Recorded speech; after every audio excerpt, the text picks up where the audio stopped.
Tonight, more about an incredibly disturbing story that we've been following for months now. States in the United States refusing to compensate victims who were forcibly sterilized because they were deemed unfit to reproduce. It was part of a eugenics program operated in more than half the states in the 20th century in this country. Now, it sounds shocking.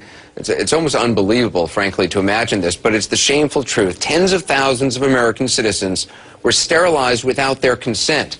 It was all public knowledge. Now, the Supreme Court at the time actually endorsed the practice, and so did several presidents. California performed so many sterilizations. Get this, Nazi Germany used its program as a model.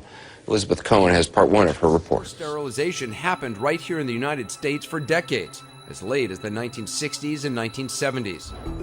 It's a shocking chapter in American history that most of us don't even know about. But more than 64,000 people in more than 30 states were forcibly sterilized.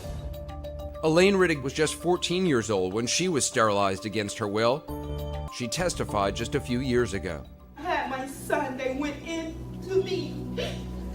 At the same time, they gave me a cesarean birth and took my child. And when they did that, they sterilized me. After her horrifying ordeal, Elaine longed to have more children, but her wish would never come true. There's nothing that the state of North Carolina can do to justify what they did to me. This morning, the United Nations affirmed that sterilization of Indigenous women without consent amounts to torture. Put in a different way, the United Nations has just expressed its concern about acts of torture. Torture is one of the gravest and most egregious violations of human rights.